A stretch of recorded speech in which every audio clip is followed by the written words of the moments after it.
right. So moving on in the NFL, we got two more, coaching hires. If this was a game of spades, I would probably call it two in a P. But the P we can't really announce. We don't want to dive into that one yet until it's official. But it looks strong. But we'll see in the coming weeks. But the two that we do have, the Jaguars just hired Super Bowl winning coach Doug Pederson.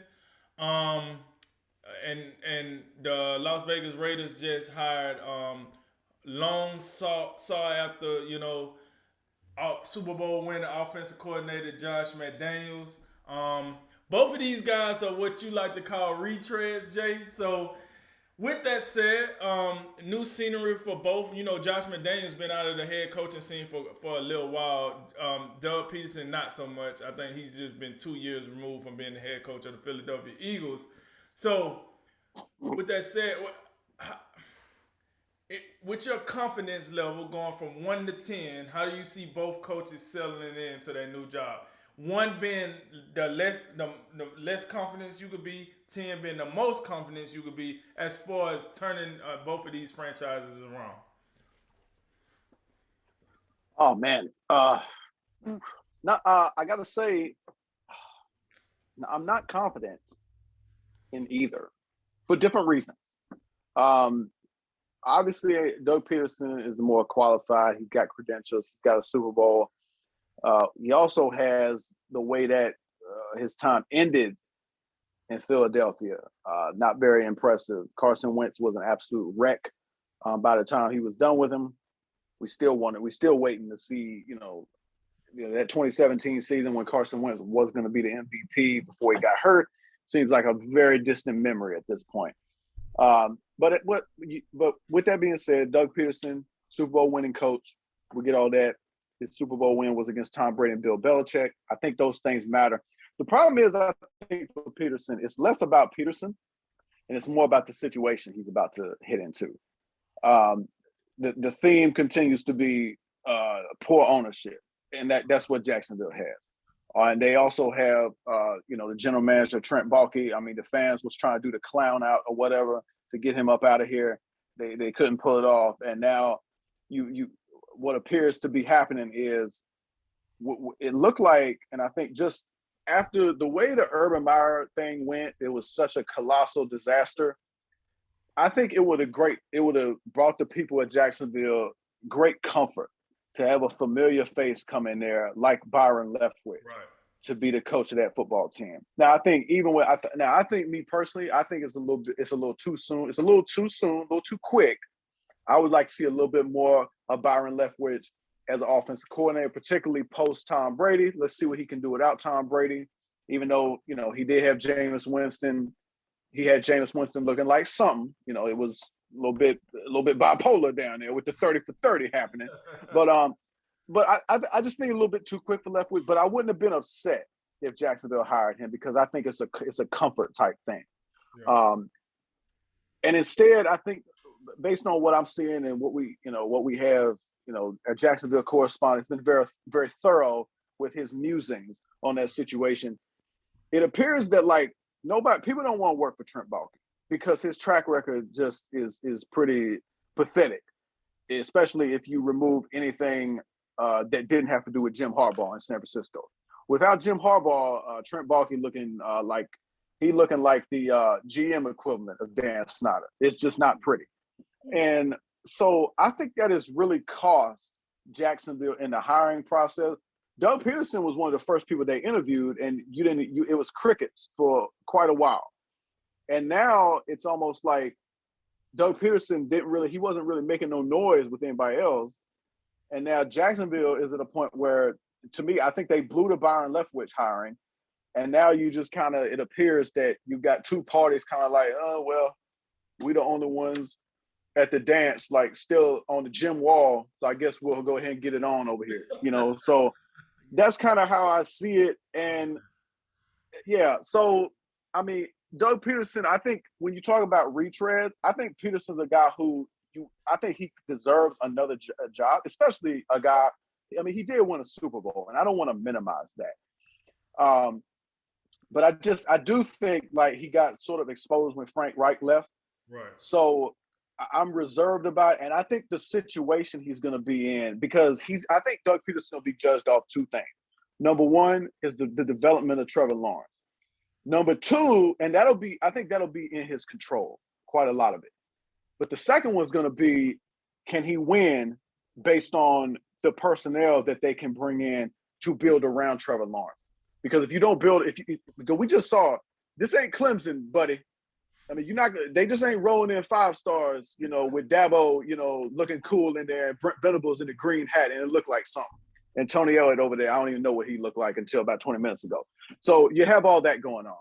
But this is Jacksonville, and they had the number 1 pick for a reason. They stink.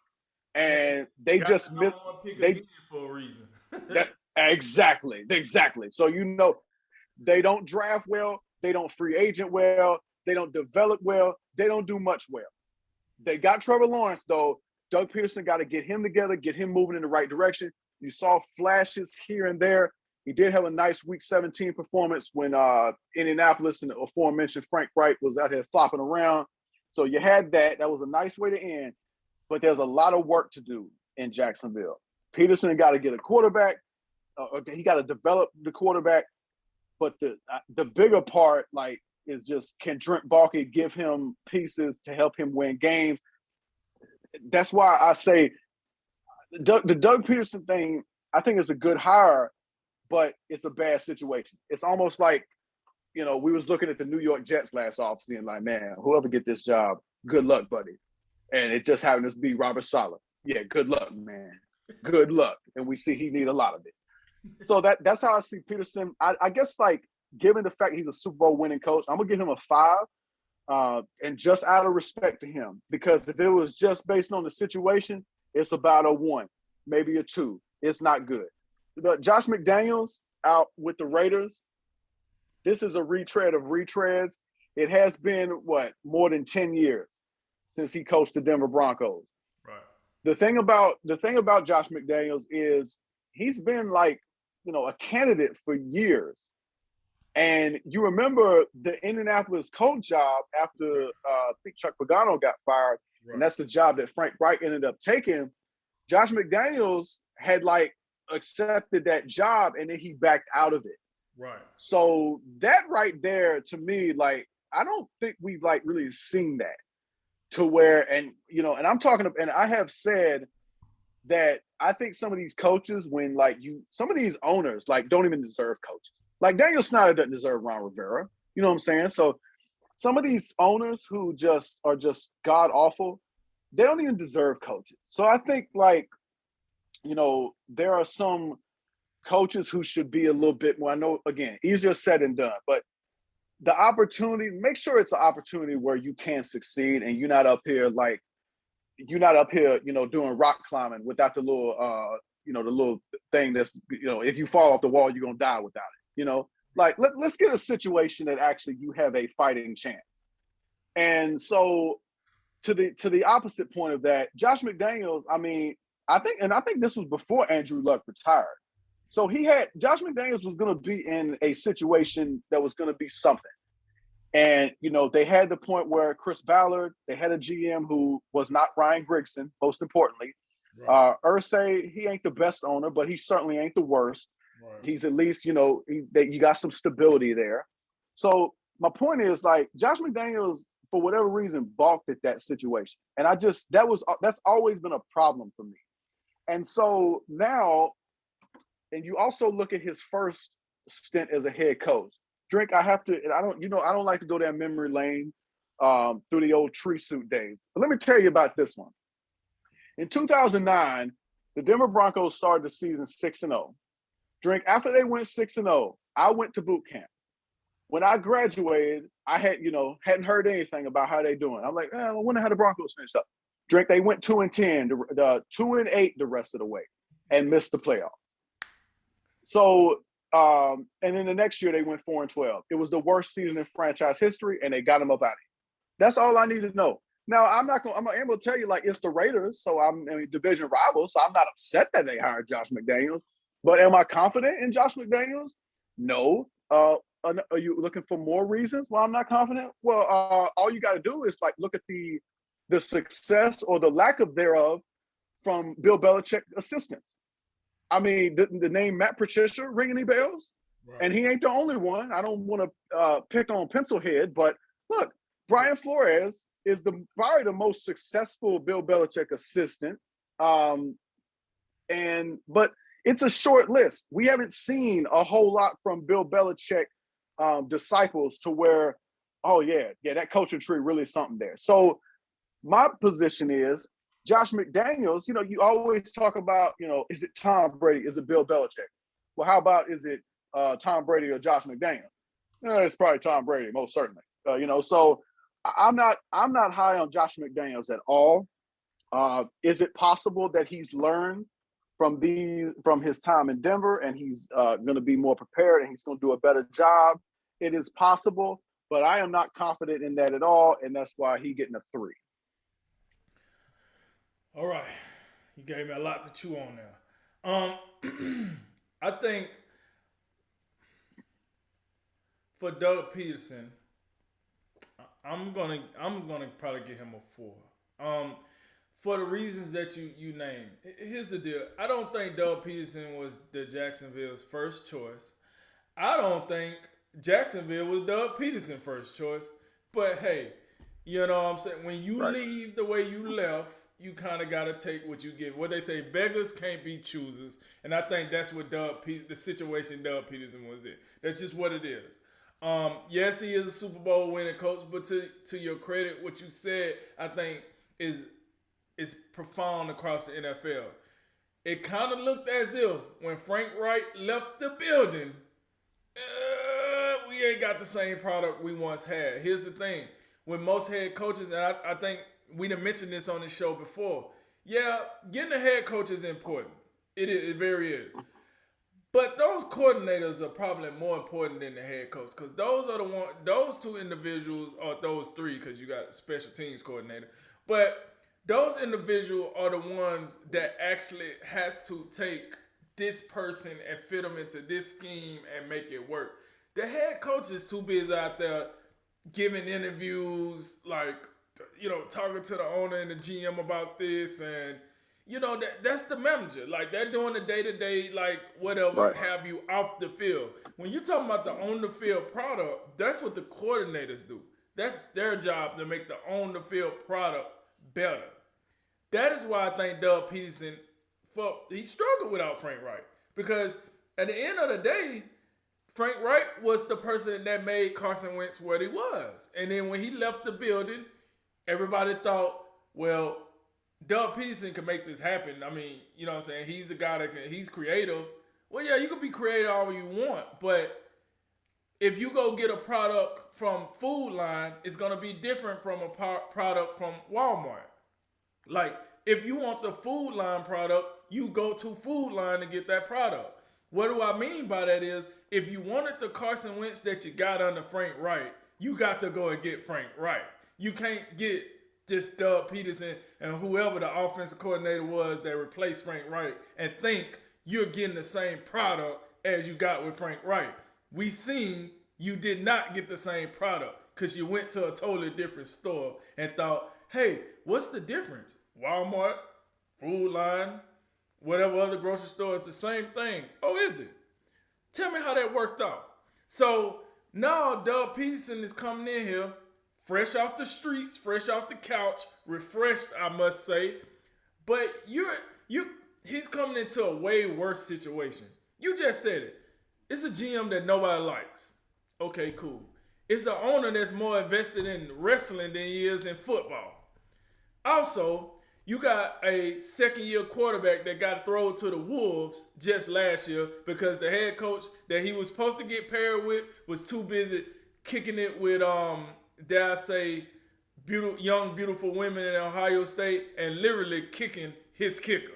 So you come into a very unique situation, if I must say so.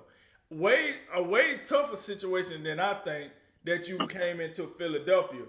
If you take the fans out, the fans in Philadelphia will be a lot rougher than the fans in Jacksonville. But the football situation is, a lot rougher than, what you had in Philadelphia. So I'm going to give him a 4.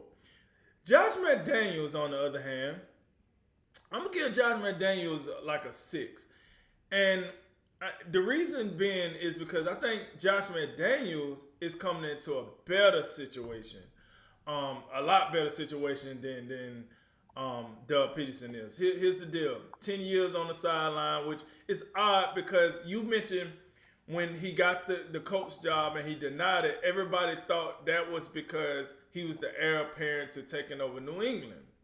When Tom Brady left, we thought maybe Bill might step down and go off in the sunset and be the greatest of the great when it comes to NFL coaches, and enjoy the rest of his life and turn the team over to Josh McDaniels. As we've seen, that has not happened. So now I guess Josh McDaniels said, at some point, I gotta go and take another crack. Vegas is the team that gave him another crack. Now he's over there, and honestly, if he was to keep Derek Carr, keep some, I think he's just in a better situation. Yeah, could he use more talent, as far as wide receiver? Yeah, go draft some wide receivers. But I mean, I think Derek Carr would be a good quarterback for you to have in your first, coming into the. I don't know how long he'll last, but I just think as an incoming head coach, you could do worse than having Derek Carr as your starting quarterback. You could do worse. I think that defense got pieces that you can work with. So now your coordinators need to be on point. Once again, we talking about that coordinator piece. Because I'm going to be honest, I don't think it really matters who Doug Pederson hire as coordinators. It's going to be the struggle bus over there in Jacksonville. But with Las Vegas, I think you can get the coordinators right. You got a chance here. Let's remember this. Las Vegas just came out the playoffs. They made the playoffs last year with Brachetto or whatever his name is. Sounded like a cold cut. Brachetto? Yeah. So if they just made the playoffs with him, you know what I'm saying, the old cold cut trio, then I got to think Josh McDaniels should be able to get something out of this team, whether it's at least a playoff win, a division win. I mean, no disrespect to your Broncos, but maybe he could win the division. Kansas City fall off the face of the earth. I don't know. But he should be able to get something out of that. So with that said, I give Josh McDaniels a 6 on my confidence measure. Meter, I'm going to say my confidence meter, and then I give Doug Pederson a 4 on my confidence meter.